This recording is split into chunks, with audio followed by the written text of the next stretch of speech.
Canal FM. Toto vive a we no a we to egbebe do nkan no di be mi o chanchan mi de ke mi so e be yo ase egbebe mi we ne nyon be do do ale radio Canal FM di a roje gbesi a we zon. Yo la dare. A o mi to de. Fon. Vio fon lo. So be do. Dayin so. Kede a. Ah. Enda penata. Akpiko mirado.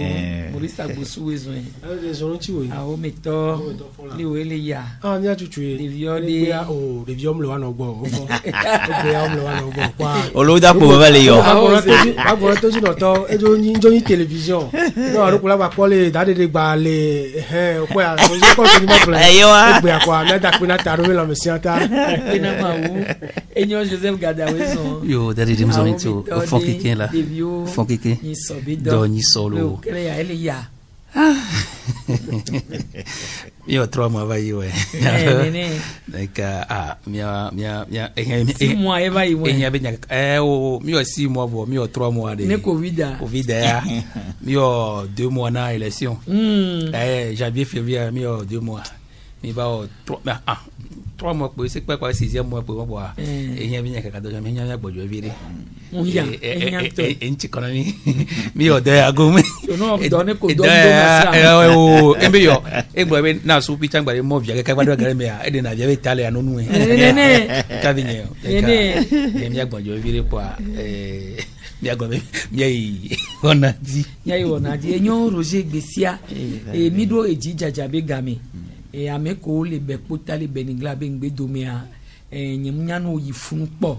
nkeke o mi amiagbon be atiso gagande nto yele wa ba bota le ko won mi le keye o la te nperu won ti do yo la to le mi o la geze o enyo da le ape po be yin so de mtofunwa mi ave ha do to ka bo wa ya jo le droit de l'homme apaji yin amere ne mi yebe ko fi amola ji sine le tojida dogbene Louis Rodolphe Atiogbe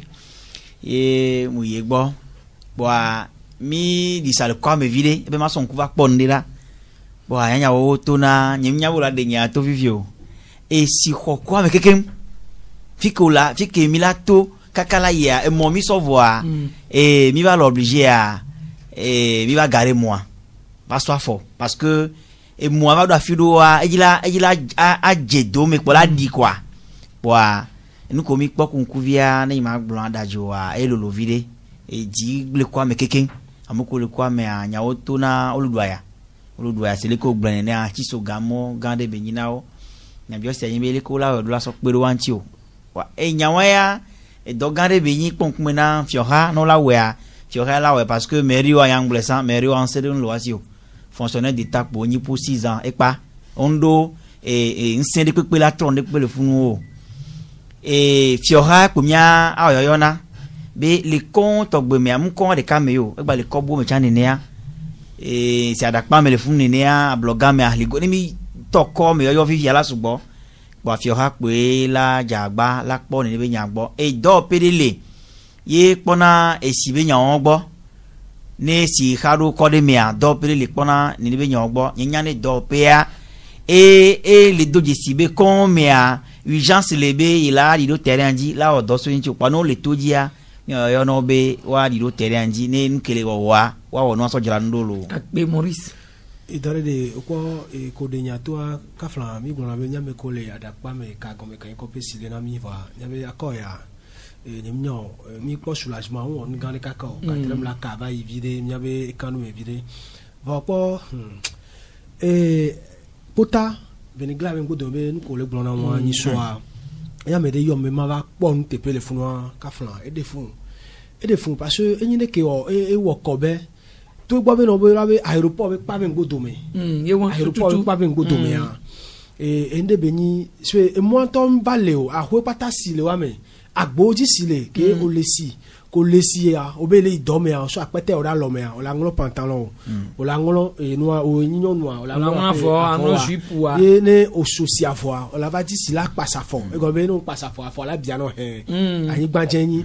ke ngbo o la ifi o le ya vo ko gba jo ye kaka ko gba trop agbana vo o la gba no butame il a gba do me ya ko gbe fo benigla fo po anya be no be igbado calve grande me vo au même moment e ko ba pado dia amadom le doit ko be et dans les coins tu là mais là il avait étudié terrain on la pas be no so e be allo si bozono benigla me no so be ndusi me ya o dra caterpillar e no akolo nke ehunganganga no la fi do le funwa on la pas bo agbo e contrôler abio se aputani apa ya dia donc ne esi ajo le wo agbo kwa e va ina me ko le gomme kwa ni abe Didier la nibe ameko le polomia vevere mairie n'était dafo mairie que les akpawadia n'était dafo na nenebe wona ba son kupwe ne chamba wo plaidoyer alo ba o kebela te wa kenyi doda si to gbobe odo kakana wa lebe ya voa e npo le wo alo doa npo so da si no ke wala so da si na wa mi de kuku gane be oni po kuku be ni mi le de go be no son ku yo ve po apeto ke le vivre le funwa Roger Goulada pas me coutoro et tiens elle me coûte voir moi va les vivre calvaire et défaut Enyo et Joseph et au dernier et tu bama do babana ya no vioko le neneve bon mes situation les défauts vidé boba donc kuna mpe me wodo ya e kemi da dakma me ya no so dakma me ve e maglobe odidi fin pavé ya ko na dakma me alo gbo aso yi kan ko passer ka go mase ponu kudunu ya ko ba donc kuna mvide nyawe nyako bralo ki men avion le ayakolo doa ameke mdu gbowa ikpela sigebe na be obe esididi be nye na ko mane se gomelo nye ndeke ye vena videto be ana homi ke va vena ma nye be na be esi kini jam nye be ka moto ya be esi kini so afibu ntocha be lo nu kiki avati mi ave homi avati a hokumole bo na ka wa ke ba kiki de bio chon le me bo ndi bi na e de na fuvide nyawe nyabe pure no projet puris ko ba ya e ba na be gbe mi adakpa mi na gbe be kan me vide gbe no adakpa ni sija cha mo ba kan na ka nyama gbe na be sibe ko gbe mi ajirudua o be jirudua o ra do jirudu ye na mizande ya na ka mero o do rapporter adoko o do so nyawa aba dogo kudo wa be ministre ke ne pon wa gbo parce ministre ya so nya say gouvernement conseil des ministres ale beni ne be kon me cha wa te wa di sato kon me ne ko me assainissement a de gota kudo no wa wa te wali wa cha wa e be gwani be na sa be jiruduwa parce que me say ke me via me signaler me say reportage ale me be radio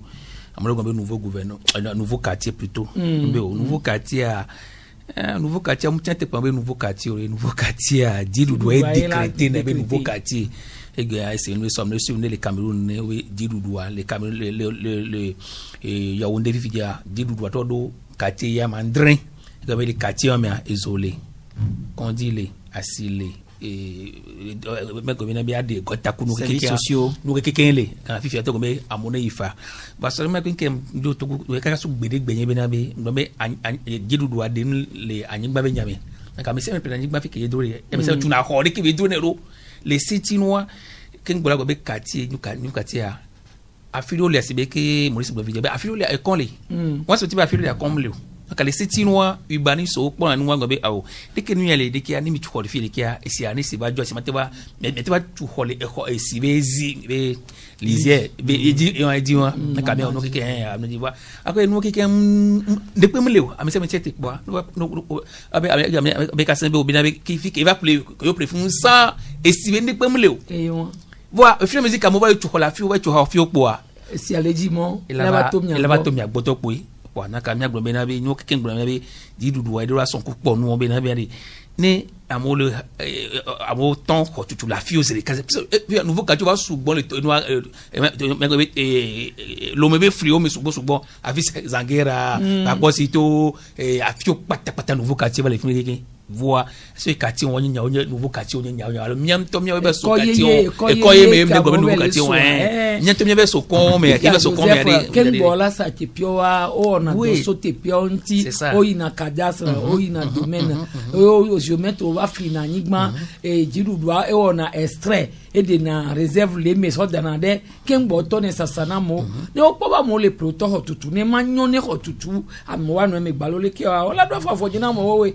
hama no bonu pa mo e bono bena be sige bena be e ko no anyigba be nya be jidudu a de ngbe bi de go be enyan wan gba kan de ke nya e wa lo glodole ne be no anti e da ti du me vion toro wa be so e hlon o va hlon va forum ku du no ko va to ko no de senyo voa to be problème ko to go nya bena be senyo no le so to ko sous région Togo ya ni mano va no be secteur ya mto be bi a mo so nya be selefie va on wa gbo e machine na wa gbo pro e la machine ko mo fia mizanaga a o se on se jariba dikimi o kaka wori se dia e nya vije naga ko be problem ka modo vie ke ya minye egbele ko egbele ka se lo na ka minye gbo be diduduwa surtout nya gbo be mairie be nya vije parce que no nya maire no va les flux o mea ko ke on ko ke on la recenser donc be ko la les sont le camion no jamais be amogbo be la onu ya non quoi mo be o la onu ya ke no va ke bo pede ke va yi o bisa ba no va pede ke va yi ya no bien ko te o déposer wa be candidature en ko so na we ka wa gbon be mi ho so do re ne duore etin be le setinoa egbe me vivia parce que le setinoa mera iro akpo no ke me iro akpo no ke fiki o si be nyale fiki no le ke nkola te otutu gbana mo parce que mnye be molu be nyale fifi olo abo no ko molu alo no ko aba alo no ko le ke ma mutike kuru no me le fifi je mutike preño la mesa le kolo yesi alajo la mo gbo wa te to la o me ayi agbo va nwede ma e won do eminya be e dovon de han di savale yi e ye nifike ye esi le hado e nua e ko melia e gba hina e dobu tawa ke ni ona be kolera vale ke yesi ale fun kaka damamu afiro nto le hon kaka ma tem no kwa mela du no wa no wodo no me de na o kaba ene gbanye moto pompe ti on so be gbon si ya ikora fide ya na tanda nyame yi terrain di o ma ko de ke bo ne sia o no enya be egbe mi anya be ndidile ti ko lo blon nyame didile no ezio gbadi edije gbadi gbadi kaka fide ne wa kaka adakpa me mi le gbon lo rue de l'Ocam les filles rue de l'Ocam les filles ko retaper moi nke wo matin wo go ta vi lo bue de to agboji poa aso desibe mo ka be gban na video ye esi apata fifi a mo be dodo me lo bo che ne jija e mo be dodo me lo bo aye hun to ku do mo to pata o glana tona e ya masona tonyo ken bo rue de l'Ocam to ko lo gba dade e Antonio Blanc rue de l'Ocam to c'est un manque de volonté ne nya o ba te nya o go be no son ku ku a rue de l'Ocam e gba ni ka flan c'est des en alors ben nous pas nous senti que nous va les fier coup suprême coto c'est des primature no funu le ministère de la sécurité funu belewa e ya mnya gbo be no be mi ma sia men ku mnya gbo be négligence e go drone le bola won ne be nu go be no be on ne be nu e ya sofie ti funu ola de mo na pe so bole ola de mnya ola de gota ko la de go e ya ba so afu agbo chan bizo le coto gota ko la de do de kwa e sila no do gota me le funu po evo e ya e ya wo ngba ni ekemi le gbon fi ola no buta me fi ke ola ba déboucher gota kin so ba ikoto funu entoro enu to tabe mo ke re gba ya apare ka alore ka die to même to ya no we so festival de glace be ngbe domi kaka so we so e mo ke va ibe me a gota e la jo gero gota don me zere ka le funu bona wa pa gota le funu ko la pa bo yi do ko na ma apu atazere ka ko to pa ka flan o le toji o le se jabe nko do po la jagbagba e go wale be ya la pa me se jo wa coronavirus le coronavirus a enu le wa me ka flan o gbon de fi jabe cholera ko to e ti be game ya e gbado ya ihe wa désinfecter si o ko mi le gbon ko to ministère de la santé et de la jagbagba wa don amoswe et si ale no pas trouver solution rapide de no on est désinfecter en attendant et comme o de ruissellement o hado et si o hado ko to le jagbagba be wa po e gbo be wa wo re ke yoro ma wa ti kero si won me le e do e go me cholera wa me o coronavirus ne nya o va net nya o corona chan e cha le we to mi le gbon ko to voa cholera ne o igaze de veton le kekere ka me kekere wa o le gbon mile a ojo vo wa o le po jumevio ba gbe a ne wa gbero jumevio nti e won ape e Roger ne mi le gbon be ya fika mo planning gbanle a e va nyi kuhe na we gbe ni tileja amedo wa o yi plete pedo keye ndem le defuna we o ho maroji ambo ni di form voa fi o habe yo le ja do mo yo akeke pali me be mu aroji wa keke mu aroji o va po be ahwede o le a yoro la ho ahwe wan la ho to si munyi be e modu munyi be o le reserve dio te pia entiko amo aka o titi fonse ro wa ahwe oji obe you ade doni esisra ba no yeme ni ba lolo owe la jidongo mele ministre agbabe ni voile funu kwa me do ba ko plele wa si o so we bo na me ko won me fine e le pro ojibe you agbawe nu nwe de benyi vo fifia nene ka mo so plan gban 1 iga ko san so to horodia 2 iga nene ke jo fi o ha bebe la tuno vo agbale no de le vitu kine be wa so to le fun ave to afi bo anu le ko yo po so nu ke le jo ati dale de ko be du ya benya to garo mo wa e dona do me zena me voa no gbe attention pour la leo ni ma gbla blo attention pour la leo ko be ngblan ya le ko be agbetoa o si na vivene no vi agbetoa o la ko be so sa di o la ko to me ngbanu poto de po ne mi le produit mi ko be yo ja wo projet de mode de projet de et moi du ameroba hwe ye yo la de ame ojo so ya fibua anyi ono na kuda meao nyato e susu ke le tamina mi ya voa mi ko ba hwe ko le fia o mi hia mo ke jolea donc a mi aji ga denami nini nyate sonami e la ni négociation yo la o en bonne du forme monter à l'équemila on l'a évalué on l'a yo ingénieur oui on l'a évalué à hwe o le poya me won to pola chite pola yo gabe bono e kwa wa o ke pache ni voilà nu aya me adume vie apple so ba odo e vo vi e ple holele encore e du ya me a o lo sima wa e sima ho ne kolesia minye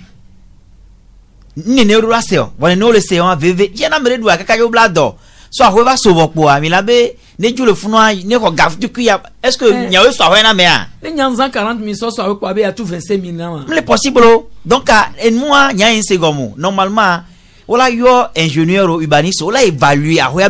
be dépense ko so tu à montant wala évaluer ahwe pepeto wala évaluer sur la base de voilà ne o so no tu ahwe beni 2 étages ye aux ciment nene ciment ne kolate zana so tout 2 étages o dale o mdale o ingénieur o nya mais c'est comme on y a à peu près nene kolate zana so fondation kaka so y peinture kudo leke no gbele fundo po ingénieur o nya o la évaluer a hore pepe chaque cas on l'a évalué veille que maçon du kengba pour dala o dola bu oui on l'a bu mais deux vichala no me on le c'est comme a hore be anigba be valeur kodo ahoya be dépense kodo mais de ko so doa be ga ko tuna mewa ola bunu keke ola tu fe na mewa no ba na yipo be yen be e ya kejuru ayo la so na mewa mni ne be yi ne on pa nya ngblessan ameta fu de gbele du ame ye mi ave du ploto so plo na mi kwa pasese est-ce que délai on a délai ameare nde mi kwa mi la kan fla mi am jago ele moji mi bene jone yo a hotepe alesi ba be no afibo mi la gbola se me kuda me avere est-ce que gake me nyona miu wala il a étudié no quelqu'un ma pas se venya vela ni be ga meleke orula jola libéré voix non libéré wa non a me ka flom omle omle tormore jagore enyo Maurice dale de ko egbepo yo mene fana yadema a me voix me nyoe ka flan yadema be ga me ando mjono ka flan ela jova nkenji magula ibe ela poasi e plonji be non mi évaluer ya me obe ahoya be no va mi évaluer bien valeur na noa ne wa tu fe no go be ya ko le bo wa de am o ja passe se mi so o le na dele go o le na dele a se o le nyamo ne passe se be nya wa da passe se e go be ma no po de nde amere su de mjesi e wona do o le occuper poste dans le du ame e ple anigba est hôtel e be na mo va fi ko na gare hundo le e be hôtel e be va po afiti de kwanko et yo a hoto abe dibe comme tu hôtel là ya awo garage kene hu amova ni parking ne wano ga parking wano gare e hu me ko to be dibe basa e be te piano so akonu so wo nke o ye gbopo o e bo be nya be gbo sofi aka ba ifire ke dibe ba sa fi ya na ene ya so garage ko to propose no do me o évaluer essaye et a trop ben trop do ko be la wa an soit fi ke be la be won vile do e be won vile de o ko nene venina to vile la gbata nene venina e wa donc o ko be e mo dia o na ultimatum a hota boka na ultimatum ho ba ibe amongba no moji amongba twa ho moji pa mo respecter twa ho moji donc ne gbe ba po be no be yo la kudo ki la yin retenu do e si la no me ko to wa la do goku da me ko boy e go ma fi pata yo afi do ko da hole e me da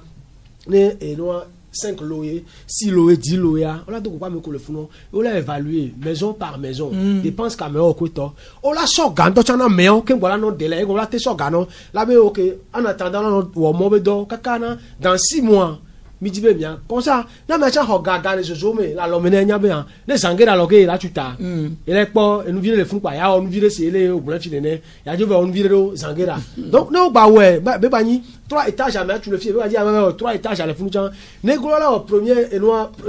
dal tout ba la ouais tete e ba jo no attendant no mo on no me attendant ba la no botia kwa mia de kukuna me ko le problème bere et jumejo le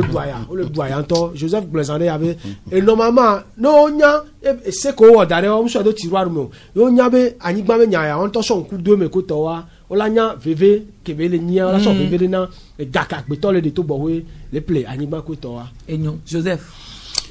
et dès que l'homme au cœur du développement si anu ko do la wa do pa gbe to c'est ça wa nya dari de mieto blongo boto wa ko be ku ke de kan do na ko do miave administration a surtout no be mobinya miave ingénieur ko l'administration a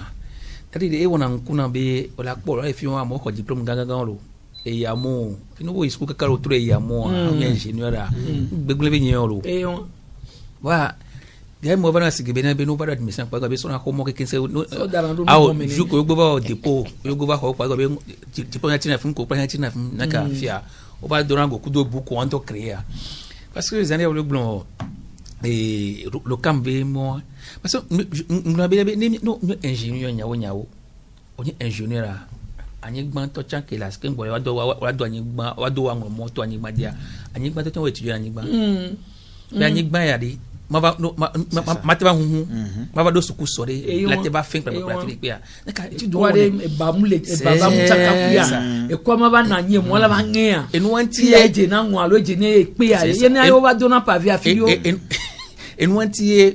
tina te ko do na mo ken gbola do mo e go be o fo mo ye ingénieur over do ken gbo rédiger na projet de milliards ken gbo be wa so na do pele ne baba o to ego munu poche te ko son de son de go amo iterien di amo étudier mi selm keke fi ke ba nkuna be na bebe nke wo ya move gbogbo parce que ken gbo ko do ni ingénieur no school nya wo ko ingénieur ku do no wa o te o do avo no wa do moto fi wa e so ma so ko kwa esigba mo fe na kpla anu kudo esino na mo e mo nto ba tata ku koroji le loko esi donc egbe engrona e wona dale tu lulululu do dan lulululu ni o ha kona le point sim Togo yo ja so je mo aji si gbeye o le ja ite petro alenia o pole ka nwa o le mo aji le funua o ni gbogbo mi be mo yeye ko gba le ja do wi o ngba be so ko buta chala puta stress over o don le funu lo zaria e ben ni trova iso mama ne le monde ka de ka no fike do kulo mo ko do si be à peine 2 ans quoi et do ko kulo mo fike do kulo mane ka so o le se bo mo ma dende hele lo fike ni mo do wa englona a do dan lulululu champ de course be fia no ojo le si entete ko ja ha kona ba je mo ya di krebe da je avenue adia o la da fulu mo be mu kale joma ye les on ne die ma obe o e mo anto tata ku koroji daga e mo blank non mais go be déjà ko so mo on me respecter musique on me respecter con et nom kula ko dit et personne on me respecter petit route pas de non bon pas de contrôle d'accord avec que jang effectivement ingénieur merci ingénieur type que le les merci et non a fait mieux de kan wadi egbo eti nyanye de kan glan benabe c'est vrai benabe et noa parler de mo ko do wa benabe aso mo antata na me de ka do pe de ka nyang ko be c'est très mal ego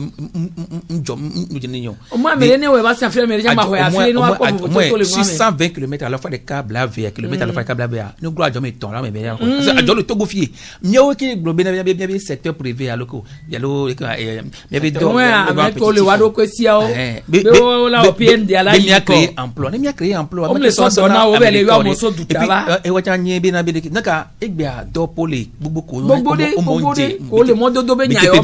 o la home so il y a deux sortes d'auto américain de 120 km à quand on va porter que donc nous qui en ligne pour nous bon et que yo globe on va home noir les seti noam to chakin bola o lancement lola do pe go no kia e nya kemi le gbo o wadre en ti pas dans les banques mondiales d'abord c'est be kafra gola do e noa continue avec noa o glena mesiame amko ba kokula yimi keke o tout fait tout est fait ajibe go ba je moi do ken gbola no mu wewa o ma e noa banque mondiale o ma débloquer gare pour commencer na ko if ya ne zubina be e nous on préalable nous lui on les min pe we tu vois nyam nyankele donc kela tutu mi ka minate wole no e fi ke jume violé jume vi to préva ko mi reconnaître be ba ko ya ni mi laba hiya ni nebe nuwa ndika ke be mi o démarche lo mi o gbo be na be de ke si be ke ngo be ingénieur ole ubanu samole momje no tu aka san to be san ye ke million ko so tu c'est ça odola nya mi matema e fun po abe na be epeke me o tuya o nyina ke odola nya ne ke o o play grand me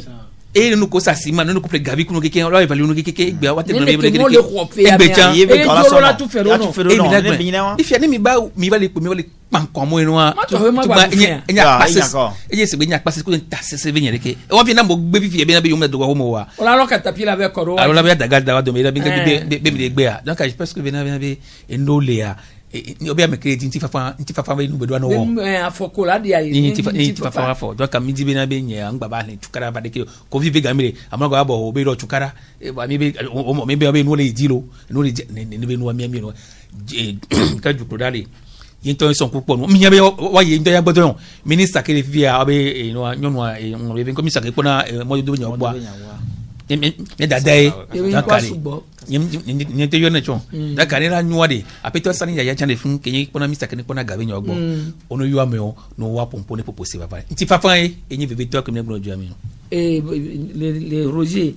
o pobe ke o ja tu bete se ya ro fie yo nya mo jo le zungu asojo yi faut pas deska egbe avec quoi ya ka mo le bule funda to gba mi o we ti lo to gba mi baba ko to kai a o be gba go ni funa lo kanyo funa mo je ko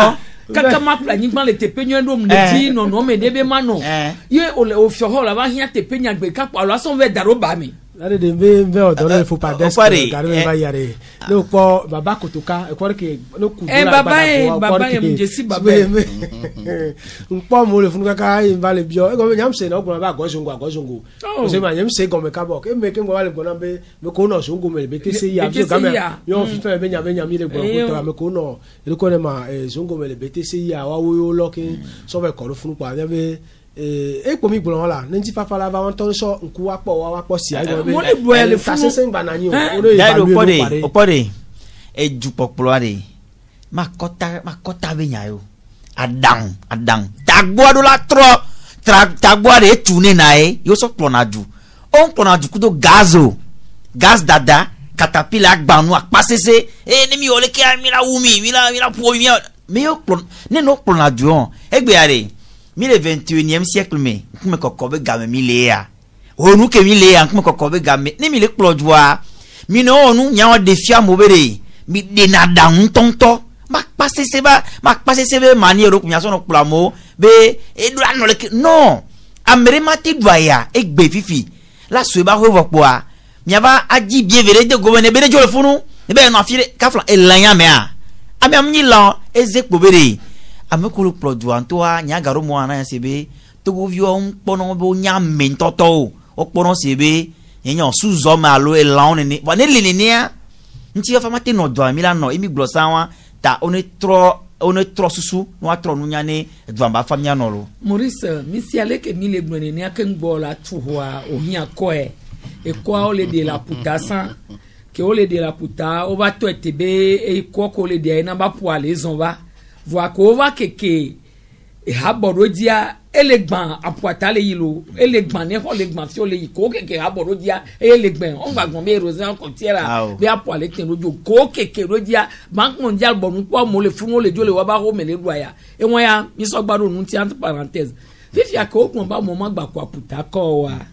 amese me be planigman le de ko ale ke ejure roa amedo ho na homa enu ho homa de ka fifi a ola so ku ko le tepia meton ko yipo la be obe yo ho homa ola so homa so fiamu wa o le gbe mo ba nyigban gba le gbe awe na mo mu do da nya de gbe le ko yin agbero enu kekudo nu ko ve dogo dare de ma be ni so a emi le nya dimi le ke ngba game ati teromianti kwa ke o dom do da ni so a ngbo no be mi alo ngbo le mo nu le fi ebe ne mi anyigban di won fi ke o le kuko ale le debe go fi ale ni site yeye ba ni 300 site mi agbon ne 300 site va le ni site illicite alors illégal na enoa société Samaria pa mekele an kwa me an ne kebele loi mi kumi pompo enam nyabe no be mbie homa ebe no be le Samaria be gome donc ante de nto be homa kebe loi kin sofion le obe ngbea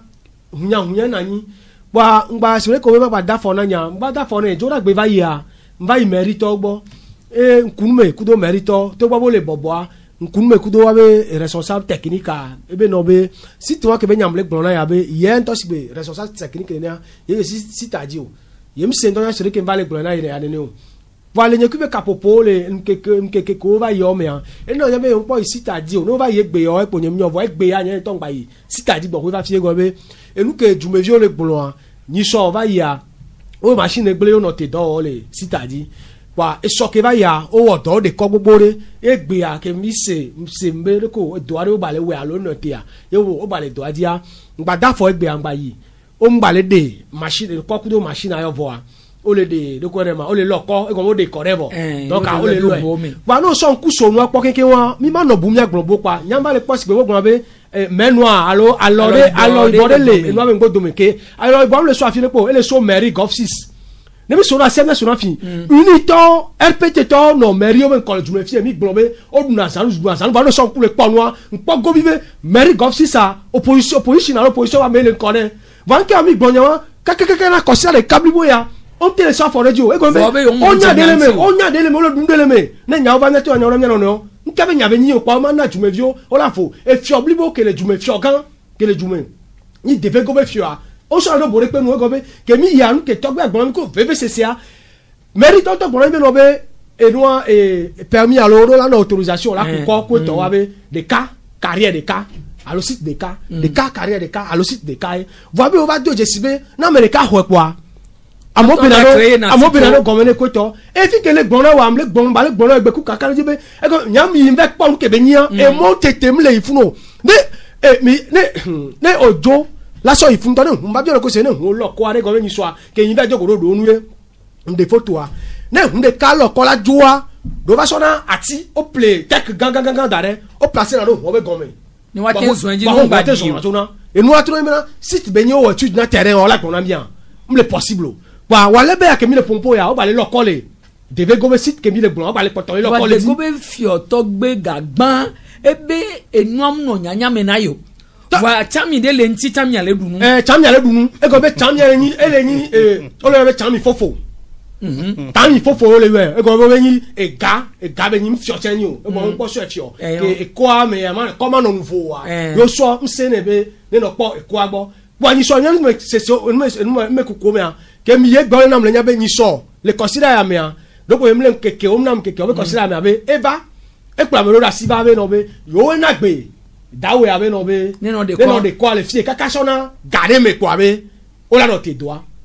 m'le possible re e tu me mi le ke a me sa me le sa to ba fi autorité le quoi mi le gbon mo ko to pa o me s'auto saisir abe de me kenya me wa kunu me c'est le moment wale be ya ministère des mines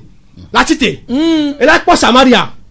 et là il avait peur ko na mairie gofsi ça allait pas me dambovi ba bien ke be ni le jole de vegoa wa bion ke be ni le jole ve go be Samaria va te ve go be le close o me a to bi le na mi le nya to bi gagba le na mi le nya be le close o me a be ne Samaria odo et PVA et la réalisation de 5 millions maton mais elle a une réalisation communautaire qu'on dit mi devait qu'on a quoi devait qu'on dira mi devait go na Mo ko on que ne devait mo go la réaliser ne repento. o be won ne pento To to pia ma to tongo jẹun e pia ma tongo e be je àwọn ne pento pa e de fun ne eduale ne e o so e da o so e do mfua ke won ne nya kakada to chan e go nya ta chi nya be kakada to nya je de ko ni jam pa fi ne po agbo wa nkan ni nya pa te pere École Saya. ne nya de ko e go même le possible ameria so po do nko pa no da na yina da de mbere ne nkeke ọmọ ọlẹgbọn bẹ ìdáná mọ kẹkẹ bí chukwu rẹ ní àdìsàkùn ní àyìnyá sọ̀nkú bí náà pẹ́ẹ́lí kà mọ́ bẹ họ̀ lẹ́yìn ìdọ́kọ̀jọ́ tó ń pọ̀ òtí rẹ̀ ká o bẹ kọ̀sílẹ̀ mi tàn sọ́lẹ̀ ní àgbẹ̀ pa òtí rẹ̀ ká mi rẹ̀ yàgbọ́n bẹ kọ̀sílẹ̀ àti àwọn ìfọ̀fọ̀ àmọ́ bẹ họ̀ gili lẹ́yìn ẹ̀fọ̀ o lè kú ní àpò ti sans que séparé fi kò lè kú kọ́ àlè. Ẹ̀bí o ọ̀nà de o ẹnu ṣe sádùn pọ́nà nẹ̀nẹ̀ bẹ yàn ọgbọ̀ yà lọ. Joseph. Jáde de ngba bídíò nínú pé tọgbà mi bẹ yẹn àjọlẹ ẹdíkẹ ma ẹbẹ tọgbà mi tó àjọlẹ fi iye mọ ntẹntì o wọn kò kọ́ lè tọgbà mi kàkàkàkà tọgbì dàgbà ne de tó jẹ́ mi tó gbé ne da ibà yọ̀ nyàkàkà dọ̀tọ̀ mi bá yìí mi kpọ́ àmọ́ wá hó mi dike esi fọlámọ́ bó domi dike àmọ́ bẹ xɔ ŋe. Kó lè de kọ́pọ̀ ẹ lè dùn mọ́ ẹ lè dùn mọ́ nẹ́ni ànyígbá yà lè wọ̀ ànyígbá nu la gbàgbé bẹ ní ẹ̀ mú àná ẹ̀. Enuwo kékeré. Joseph yẹn sọ̀rọ̀ náà o onyanu ahoitɔ Tijani ke nyi responsable sita yà ọyàn kìí tó náà mi sọ ẹ kpọ́n se káfíńà abunetɔ nínú ma gbẹ̀rẹ̀ wọn tọ́lá tó náà bẹ́ẹ̀ náà bẹ́ẹ̀ ne yọ yọ lè de kọ́ bẹ́ẹ̀ kì í kpọ́n ke boka lè o ma bẹ́ẹ̀ kò wọ boka nya kpɔkpɔ ma ne yọ yọ lè de kọ́ bẹ́ẹ̀ wọ̀ na bẹ́ẹ̀ anyigba zina anyigba tọ́ jọ̀na il m'a pris pour une bête quoi mais c'est une bête quoi bẹ́ẹ̀ ne wọlé de kọ́ ma anyigba tọ́ jọ̀na anyigba zina tọ́ jọ̀na ẹ bẹ́ẹ̀ nkpọ́n ke funu awọ kpọ́dzi ma bẹ́ẹ̀ náà bẹ́ẹ̀ náà bẹ́ẹ̀ yà jọ yóò fọ́ kè tọ̀ boka yóò sọ bẹ́ẹ̀ nkọ́ ne boka wa ke bẹ́ẹ̀ tọ́ sọ le pe náà ma yẹ lẹ yin bẹ́ẹ̀ ma bí ọmọ ko le protester gbé ọ la anyigba dzi le fi ke le de kọ́ la ma bí ọ sebe kọ́ àti òtọ́ ló tọ́ tampon ma bẹ́ẹ̀ réserve yin funu ne réserve bẹ́ẹ̀ nyare eya la do se yan réserve are eya la bɛ duya sọ hakẹ sọ ni o. mi ko ya réserve bɛ réserve bɛ yin yẹ ma di sato ame ko le protester gbẹ ma di sato wa jima kpɔra bɛ de wa de òtọ́ kẹ́ do tọ́ tampon ma. Joseph eye keye tɔgbi dàgbà bá do nyɛ yame bi yɔ bɛ nu yi agolo ya bɛ lava gblẽ bɛ jua amewo tɔgbo gbati tiri ti bi no bɛ yàtse yɔ bɛ de kɛ bɛ sɛnɛ gɔmɛ ya n'o ko kɔn amewo nuna o bɛ chaque vendredi abo o mana gana amewo le kɔn mɛ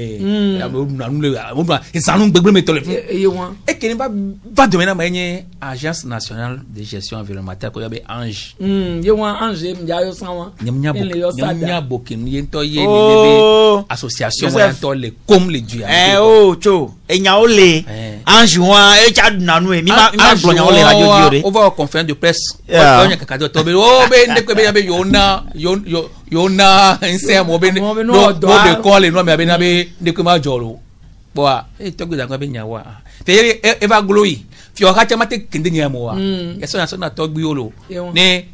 yenɔ kɛkɛ mi tɔn ne ne gbɔdɔ fún kɔɛ wa nkɛkɛ mi fi kɔ wa o ye kɔpɔtɛ n'o jo. wọn tɔ pe potɛ n'o jo. zerika nkɛkɛ tɔn wa musu kɛ ngbɔ ye o va de n'o tɛ to a mɛ kɔ n'o jo. aka gɔ mɛ ma tɛ nɔnɔ ejumɛni nɔ. Roma kemule tutu kuma dari de be nganye be na be nya be maire ya onu pole close nyori maire o ba jere pese bo mu di be o doku do efio aji be elanye erreur grande que la commettre le wabe no me je ne pese ni maire ba ye inu am ko nye fio anye jumeto a elu me wa enu jumeto a jumeto même d'abord office de jumeto wa efio anye jumeto a parce que jumeto mi matema ba ke bi ma o doku ni ba me on de mi abe o be bombe parce que yo don 5 no wa na ka be non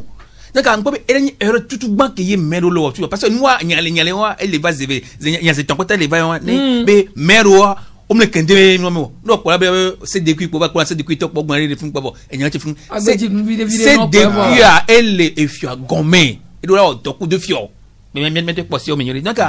e be ngani go san be ange be nya kenye jidudu adobe nenebe nuwo ne kpora tikai ange ole kakaka nenebe nuwo ba de ange obe jin kuse keke on trozu ma $1 eye o yi ba de kon le amove jume kaka ekwa kaka nenebe nuwo ba de gblenu dadi de eye ange ka do vidia ola be o musenya ko de ko e be gbanyi bi na be amako le ministère des mines e onana ese ko mana moare est-ce que nous avons mouru après de voir un suivi après comme le doigt dès que docteur de les ben la montie à des quelqu'un les avons médicaments boula ma tono benabe les jag ni sori plom to jagle be be to adi position no no pode ke ye amode kon le ne ne be jagle be ezio be fliome e ba na ti de na mo e kene be ma omtuolo omtu no tati ne be nye edogande esibaja esijojo hana do me adi mu est-ce que c'est normal bien bien on est no bien bien kia naka ne mi le da homa mo on a homa me kwa c'est comme c'est bien c'est que ko jole no e ko privé no bona o do me kwa o to ba gérer won ba kana le church to jon gbo ni pastor le ka ka ni be ho recipicia pastor me woro la no za recipicia de ka o do church o gbo bebe yo be viewe na ka o to kuna security lulu me na o c'est pas sérieux la do church yo ma te no homa wa o la be beru ame won we gome no church a o la no maga wa do be nyala no donc ade nya ma interpeller Ange Kudo ministère de l'environnement direction des mines déjà les les blancs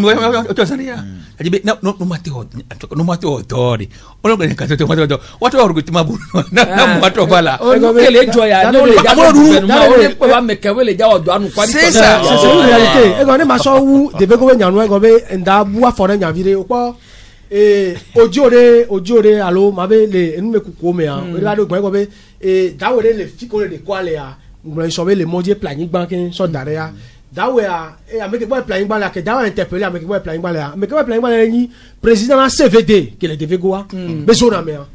président e be no be le courant seulement et c'est bon wora on wa ko ta aka o va le na le nya be na ne e autorisé o de quoi le funwa le toanu le funu le que le bani banque e sana me bu voir o autorisé e sa ani gban be e la no ho bien jama ton le hunde kadi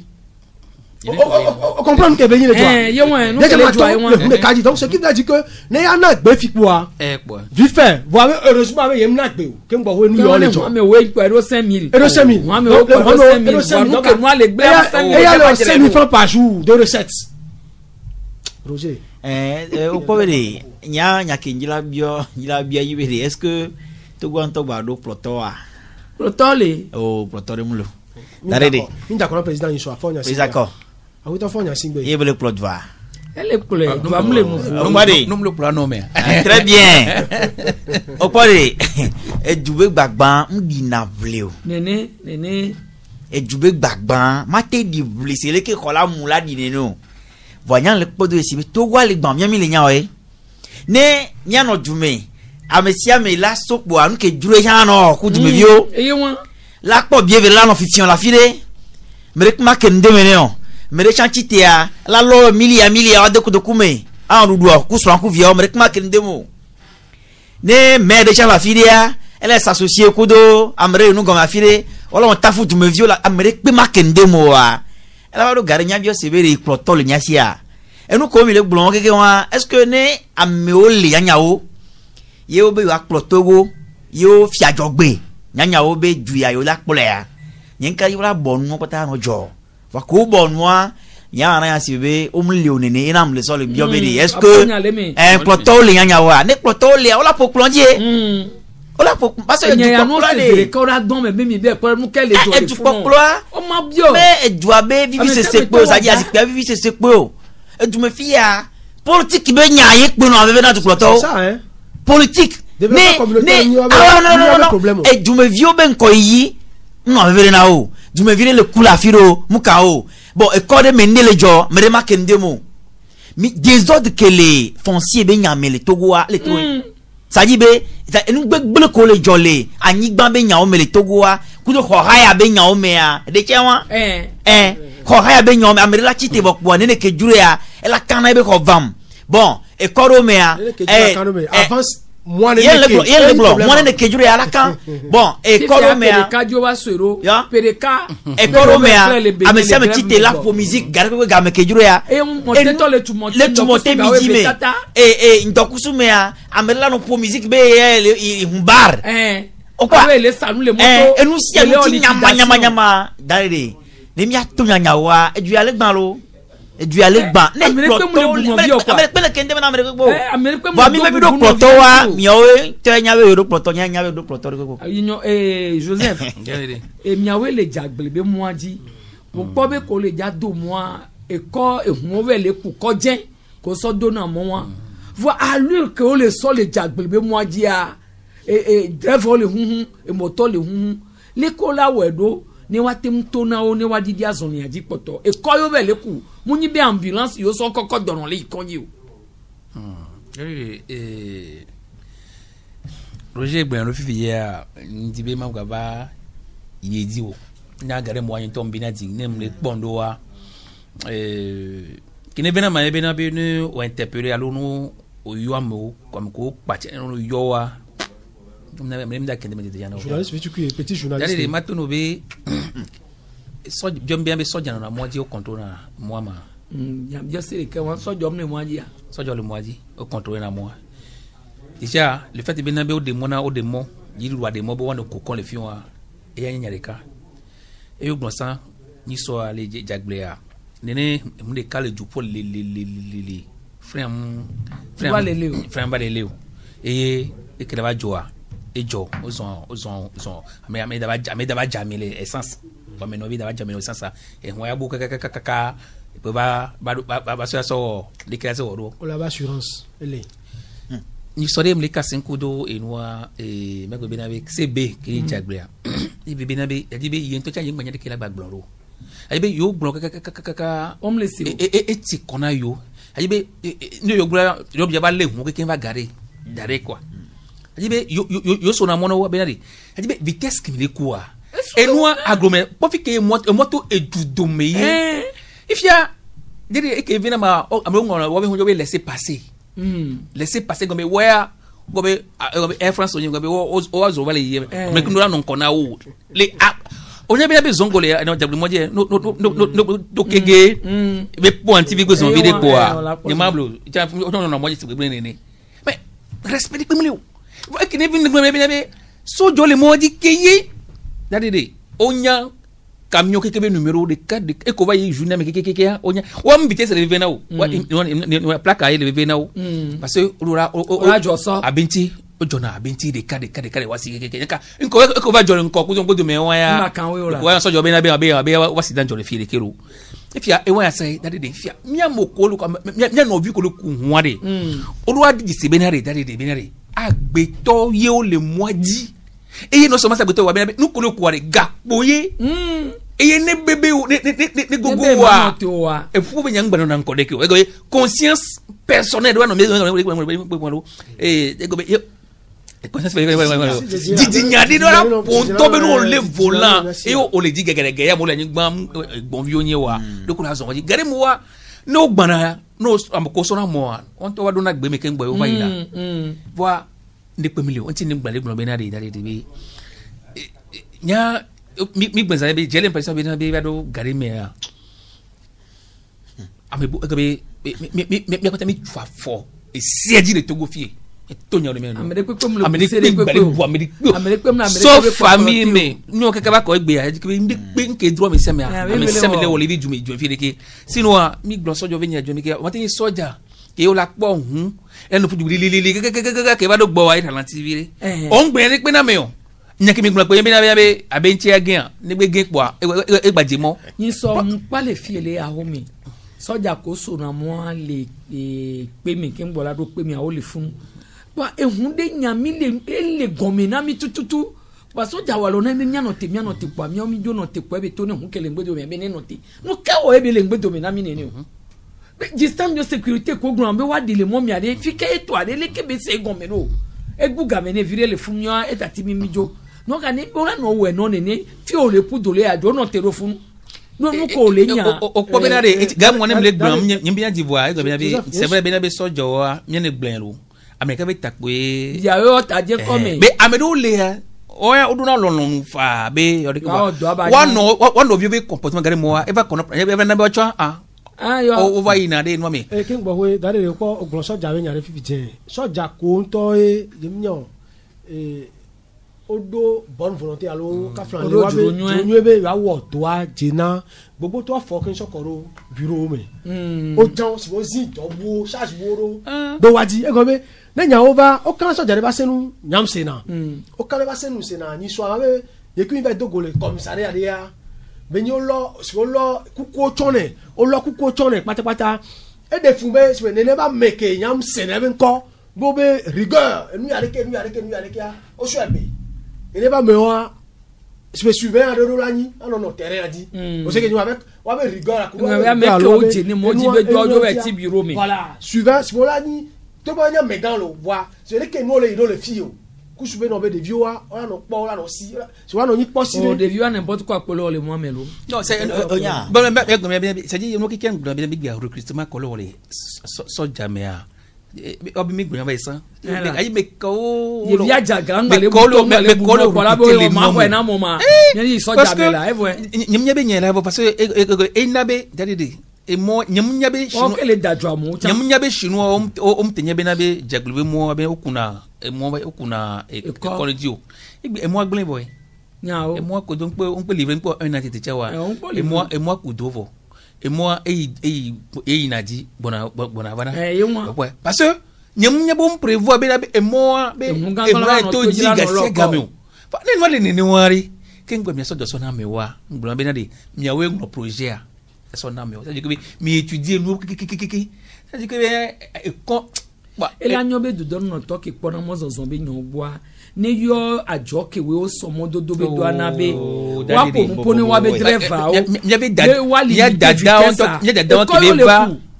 on qui va ministère ari o po ebe eto po imodi be plusieurs fois mo interpellé des missions be na be ne dada ne to va imodi va ko be ka mo lo doro nous les ministres et ministre on la soit de me vieux là c'est comme ça on m'a dit quoi non bureau que c'est comme et vous comme des grenouilles pour me le quoi pas et devant toi mi le réfugié décadence morale ça dit et doit aller bas va mi leñan o po be et du peu mais non so secteur de peu au réglementé né et ça dit dodo non na secteur de peu nti ne odo sukulu a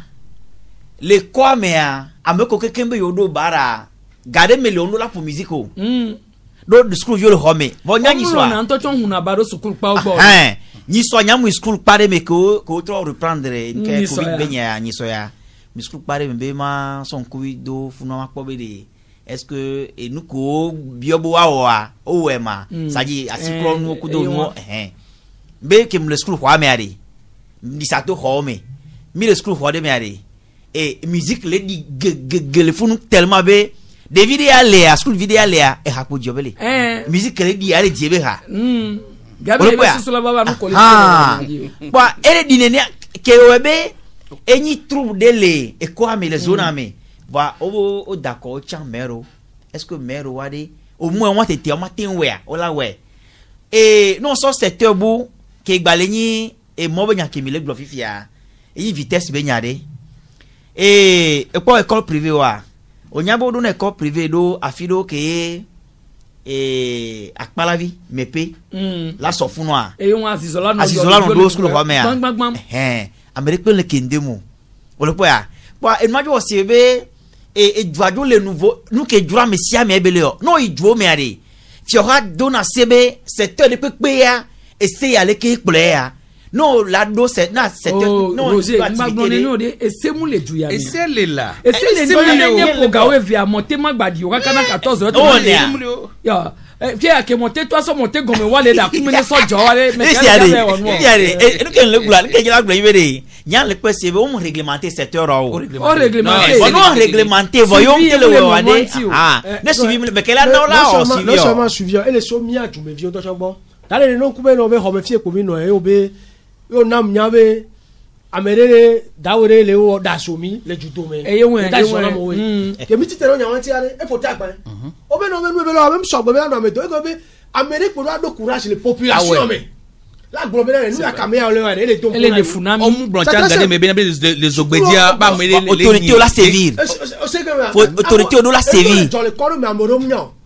o quoi et c'est comme gars là aussi o mnya bende nya we la so information so ye chan education pa kla mo hembu e chan ba ni be no sia oneson oji wajira no ala no sia mi se le du me be les ogbedia da kwa mi ogbedia ba mo ba le nyinyin le amodome e nya wanya ka to gbon ka bi fi anya o ke ka o pote nyi ku do no da file donc c'est dit que bébé ni mi ne gblonya ni parce que mi ko do pe la mi on fait mi popo Ya, ya be douane to ni ya mi do ke be na be ndo Nyano nyamo. benelo be na be apeta parce que bo nya gbo gare be na be gare mo wa ne mi be nyeo me va sanya ro ta be yo ne de jolly jure mi de ke yo Ameka inju kloto nyana no do to kaka. tinate nyona be na ka jona mo ro ra tere ndi Ye no we yo pona no acha ni. Ni to jira ro no Aka oya o kele pojo la jo no ho ni kola bo le pojo. C'est- O me ko le onu. De kajere to ka vele ka gomi ni so Maurice muka gbo be so mi onu me kokwa. de ni so kura gbende keme ahlawia di obe amere ko be do cave vo ka flano so ku se nya kaka do to ne be nyanda gboro e be no be nu wa kukua soja o wa wo va terrain adi donc wa wo mi la be bio ko kunu le kunu me are alo nya no kunu me vo hade o wa de kadia opo do cave le hoka ne be do cave e do awuku pantalon ve wan alo ceinture ve go be e n'oublie pas to yin le wa mlima ne amedo café ami kpona be ekuwa no na do de nyina go nyina feve sese kure amedo café ola kpo be nkuvilo sibe nkunu na hune sibe ola kpo be se feve do de yiwa ade to na medo ade la to na medo no me de mi ami amedo café ola te yinu ko to ko lo ko ti ko to ame o be do café e so be pantalon ke nto do wa atawi ke nto do e be so be san do awuke be do anti e go be la mama mi ve po awuke be do anti so ceinture ke so katimbo so do ko o sanna le rotation poto gapo anti wa me ba fo la nigban tibe se enu bliboa tibe nya pa nu bliboa enu ko jo o file so daro funu nya te gbon ne go be no shop piste wa mi kwa ke pe wa o ba me la te mi ya kwa enu me kuko pola ba ola situé mi be enu ya reke jo a e kwata mi na nya o enquête a de situé quoi non e go be nu ke wa fi ke ko fi ke amele do café le a eni enuade mo popore ma do ma kote oji ne kan kope kagome suchu wa be se de ki obere même wa no so apo le kaflan ame bon dama me ko le sa nu alo no de be wa no so apo le wa di eniyan o le ja gba kudo sojo wa réglementer circulation raffinerie be hu wa e so mai bagida pepo ma to gaku ato me am so mo dalede on voit plus de 30 minutes. Regardez mon fou. Amérique trop chaud dormez. Monsieur Maurice, en tant que journaliste, viens voir ce que je viens de passer par là. Ben non, mais j'ai beaucoup souffert. Et comme boya bobo rento. Et comme et so on garder là. Kaka. On va quand va ficher kagome. Et on va titan ko va gang. So na Burkina Mali ko to e mo gba na gakwa to mo to. Àwọn mo ajan e jan ye nyam be mi agben to funua. Oh, et on a téléphone be o game fi ati agbajo wa trozo e hun gan be pa donc e lu ke ti ma ko be e mo jan kaka driver on va garder hun le fi camera do café là o le pon ke le gboro na se driver garder hun no garder hun e hun ago ko mo na o la po be e to be no le ko to e ki apa e nu ase ne le jo amere ma po ka bo e ne be nia ame sa me lo be bi o se meri be do yalo no Sofia so do abeno cha ne le gbon be se de ku ko to wa e go be o ne be po merito o se ni wa do enubu chagbale jo eyin be ni o don tazi bagage to be wa lo agban so ya filia over gare no ahona filia ano file mo lu sakwa o ngona sakwa de mo lu ale me keke darere quoi décadence morale nya kevile blanc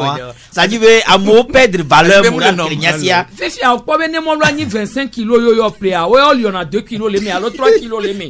sakwa le tetre lo kokoko no no la no pe ko ve du amule ja su efin po la adowo amesu ba lo